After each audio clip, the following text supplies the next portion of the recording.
What is up, people, and welcome back to the channel. Right, yes, my beard fell off. It fell off by itself, and the wife is not that happy. So anyway, what we're going to get to is zcar. First things first, we've got to address these brakes. I could barely move this thing, and considering there's not a lot of it there, everything is just seized up. It's been stood for that long.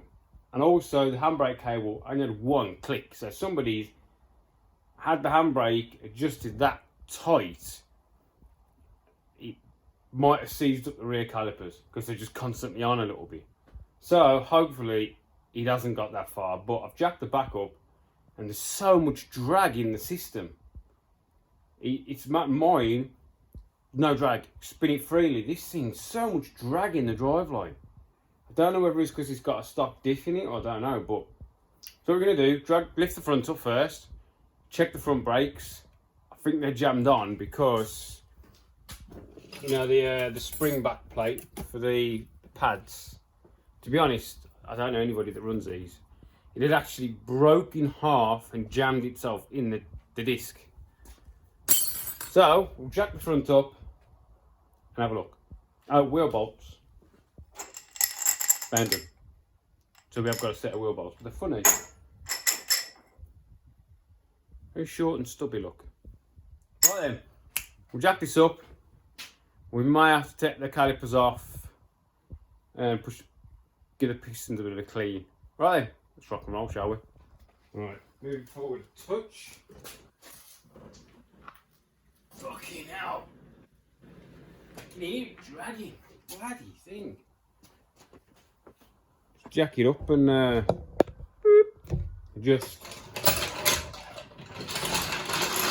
Another thing, it doesn't look like this front subframe's been off in a long time. Or the rack, nothing. Remember on the white zcar, there was that vagueness in the steering. I mean, yes, all this is loose. But the steering rack is moving exactly the same as it did in the white zcar I did. Well, I'll show you. Sorry for the dodgy camera. You see the rack? See it moving side to side? Well, I don't know what you're zooming in. So that is the rack. That should be that should not be moving. See that? So we'd have to do a fix on that, but the second zcar, I mean, it doesn't look like it's beat off at all, but it's the second zcar I've had with the same issue. Interesting, I hear you say. That is interesting, Mr. Skibble.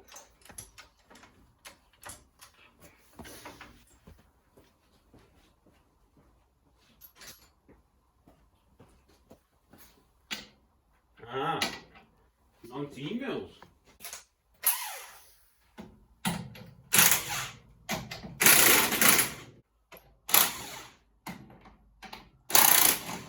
There is not. It's got wheel spaces on. There's not a lot of thread sticking through the bolts either. That one's it's got a stiff spot in it. You know, so it might have a warped disc that side. Ah. You think we're binding? See what we'll do. Is that an 8 or a 7? 8. We'll see if it's a line, but cracking the bleeding nipple. Fucking hell, I'm doing. Look at that. It's stiff as fuck. So, it's not a line. See, if it was a line, then as soon as I release that, the pressure would have dropped back. So it's definitely a disc point on the caliper. Quite tightly. This one, not too bad, I think. But I think we might have a warped disc. loose, tight. Take them off anyway.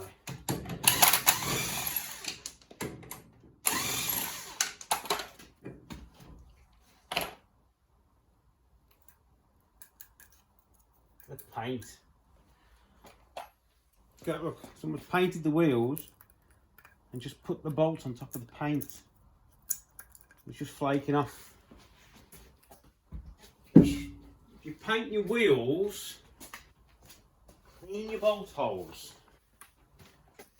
Because all that's going to do is make your wheel bolts loose and going down the road.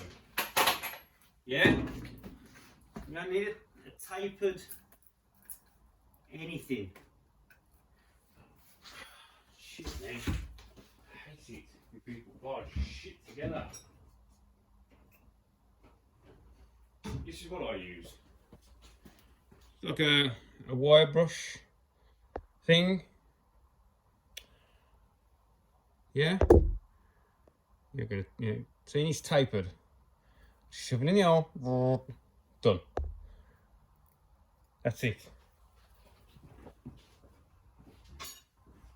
Now all these brakes. That's untight, that is. And the piston is all the way back. These calipers need shimming. They make two different types of caliper kAD. They make a mini type and a metro type. And neither of them fit either way. You have to put a washer in or take a washer out or cut down. This one's got the spacers, which is nice. This is a metro caliper on a mini setup. If you'd have put the metro drive flange on, you could have ditched the spacers and then all you need is a 2 mil washer. Because this, let me bring you down. Let me bring you down, people. Come down to my level, which is pretty low. Right, so, you're down here with me now. Let me get these pliers.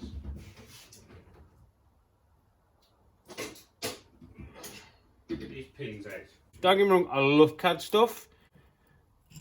I'll never go back from Willwoods, I think. They're awesome. Now, the one caliper I did like that kAD did was they did a 6-pot and it was, oh shit me, what did I call it? When the bolts go through that way.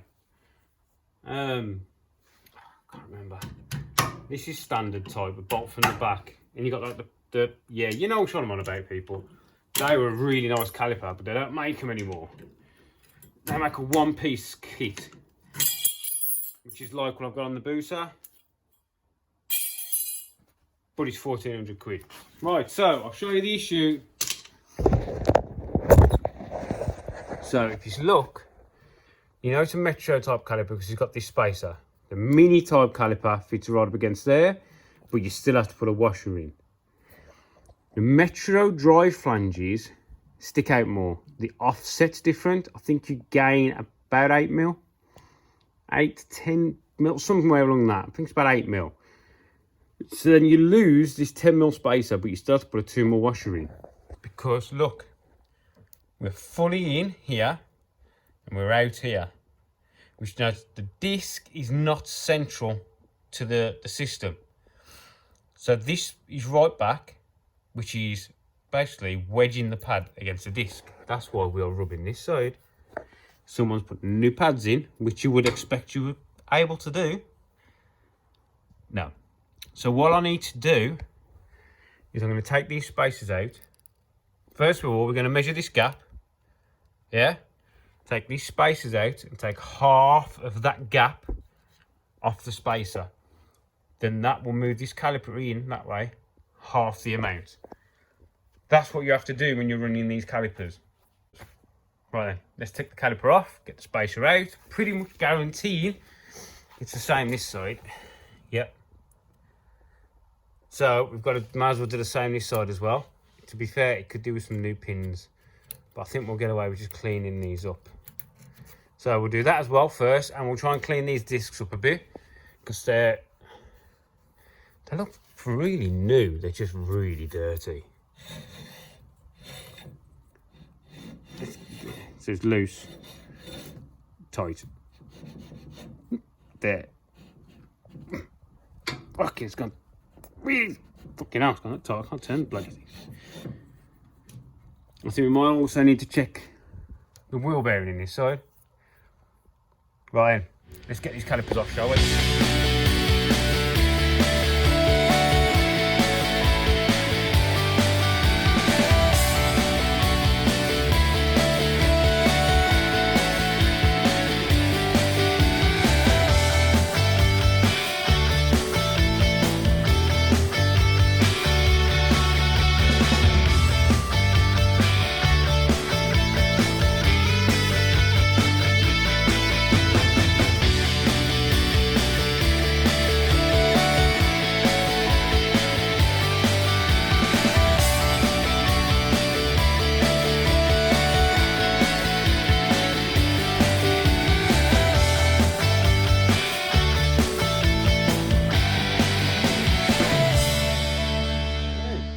Done there is I've took 1.5mm off each one of these, yeah, because the gap was 3.2mm, so I rounded 1.5, so we've got 4 of these at 1.5.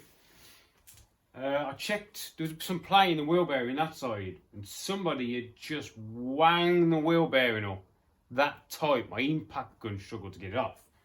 So ideally we're going to need at least one wheel bearing. But I can't trust this one knowing that someone just wanged that one right up. So ideally we need 2 wheel bearings. Yeah? What we're going to do for now, we're going to clean these discs up. Give the caliper a clean because it hasn't seen a clean in a while. Pads need to come out. They need to be just some wet and dry. With a brake cleaner, just give them a bit like that.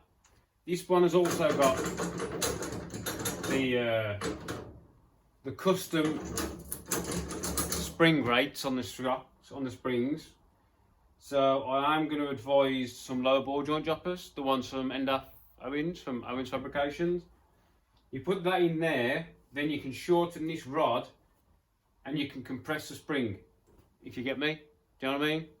So you've got the same ride height, but I think they're 30mm, these droppers. That 30mm goes onto the shock.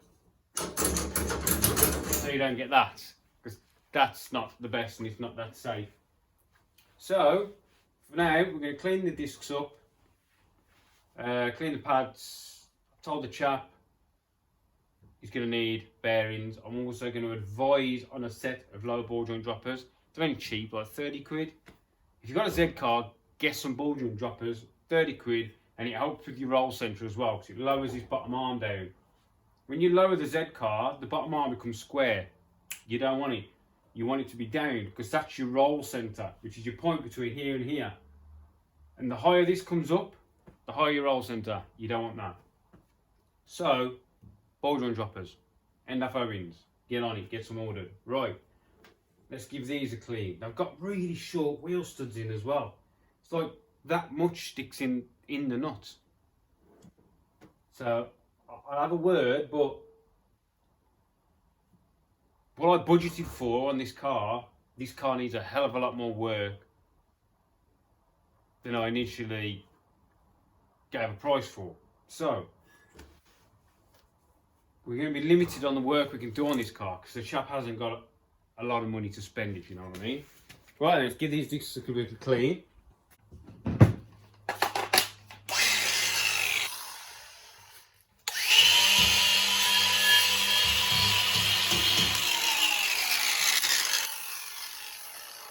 I use one of them.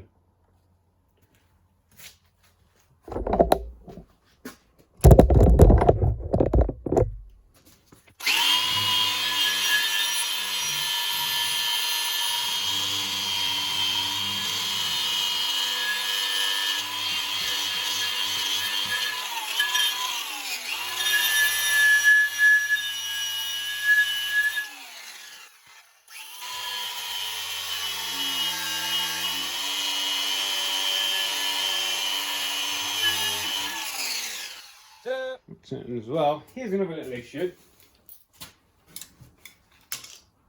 Somebody might notice these are out Pads should be loose. Not on your fucking Nelly. Look at them. I can't even push them out. Basically, when you put pads in the kAD caliper, I always linish the paint off the side of the pads, because the tolerances are so tight on the kAD caliper, your pads get stuck. Look at that. Yeah? It's only, look at this.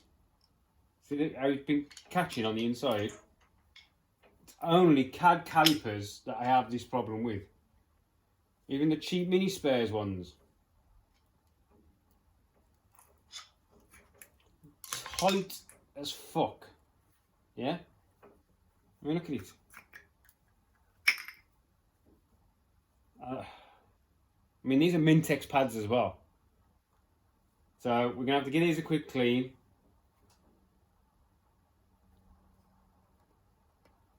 And these. And we'll linish the sides of the pads off. Both sides are the same, so we'll do them both, shall we? Lovely stuff.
Got first on wheel bearing kit. It is used, but as you will see,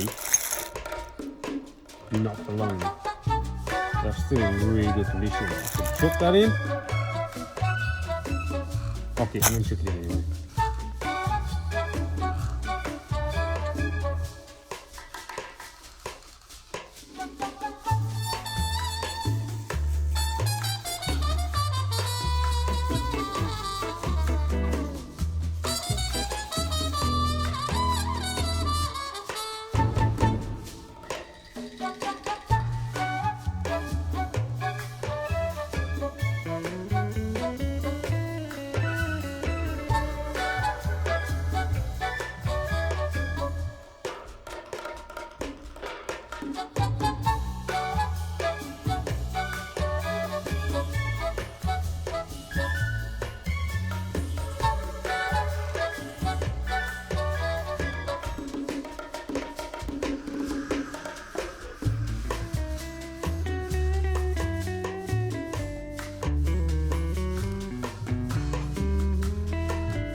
So what I've done is I've stuck a wheel bearing in here because I had one, and there's no point in doing things by half measures. So put a wheel bearing in. As you can see, we have now got pad clearance either side. which is where it should be. So we've done that. We've done that. These are serviced, back on. I've also tightened the steering rack up. It wasn't barely even finger tight. So the front end is now okay. This bearing is okay. I retorqued it and it's all right. That one, fucked. Right, so on to the next thing. Alright, so what I'm going to do here now on the back is pop the caliper off here and see whether we're still being very restrictive or restricted. See if I can get the Allen key in. I have to get the sockets. Oh, it wasn't very tight, was it?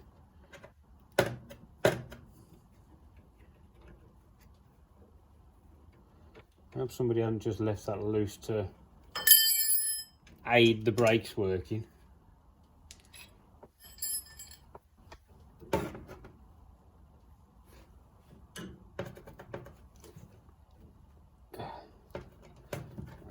It's tight.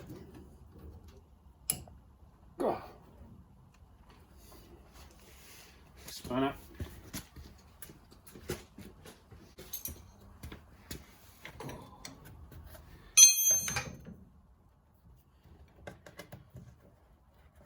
Nora. Can't get in anywhere.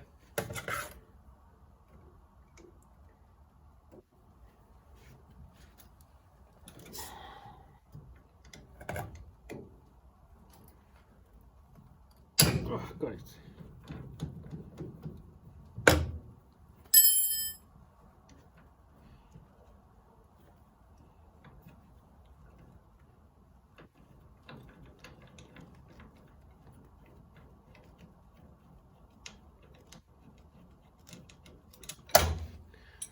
The thing I don't like about these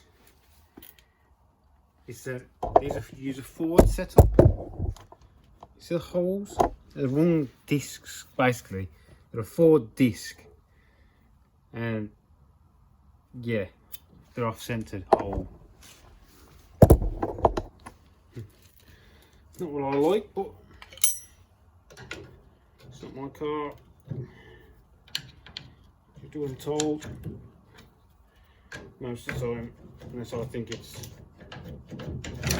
detrimental to somebody.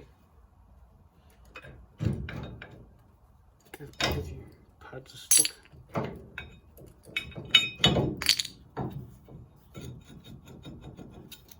So,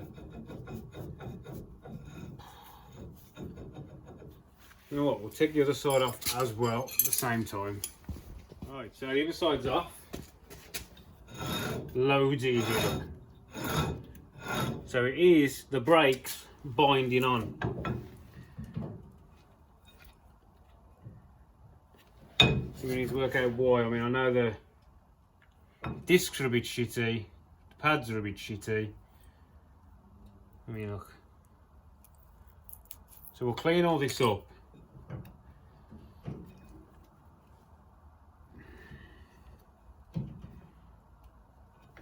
And then we'll have a look. Clean the discs. Clean the pads. Piston's clean in there. I mean, a bit of shit on them, but. And I moved the handbrake earlier. It's definitely functioning.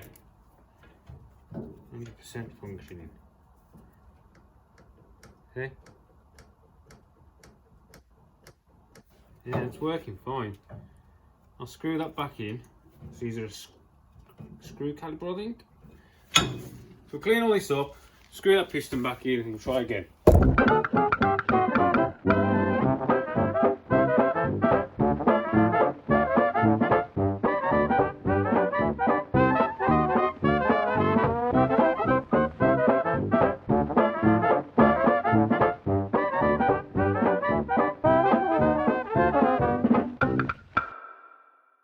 Right, so front brakes done, back brakes cleaned, backed off. I've backed off the handbrake cable. They do need bleeding because these unions here have been leaking. That's why there's basically no brake fluid in it. So they're going to need a rebleed on the back and the front. So what we're going to do now starts on the front of this car. So I've tightened the rack up. I'm taking this off, taking that fuel pump off. I'll probably keep the side tick filter, taking that filter off. It does not need a swirl pot system with a tank like this. It's tall, narrow, and the feed's at the bottom. You're never going to run that pump dry. You do not need that. Definitely not on a road car. So I'm going to take that off, not needed. Strip all that shit back. The wiring on the front of this is horrendous. So we've got a join with a join with something else that goes into a Scotch lock onto a round thing with a join. And then I don't know what these are. And we've got black wire going into a black wire with a black wire on it. But that's the temperature sensor. It's got to go in the rad. And there's got to be a fan on here somewhere. So we need to work out this wiring. This is for that.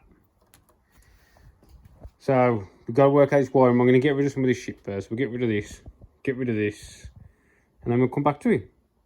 Alright, so that looks a bit better. So we've got rid of that. That is the feed to the engine. So I didn't touch the bottom of that. I just looped out into the top of the pump.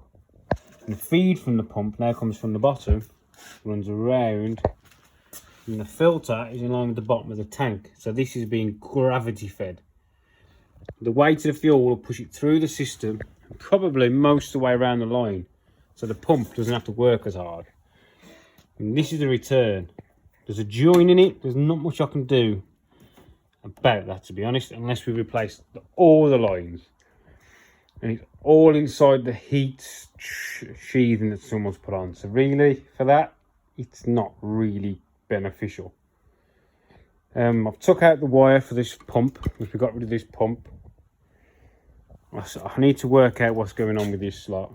It's like a freaking rat's nest. But so today we've done the brakes, started on the fuel system, moving around stuff.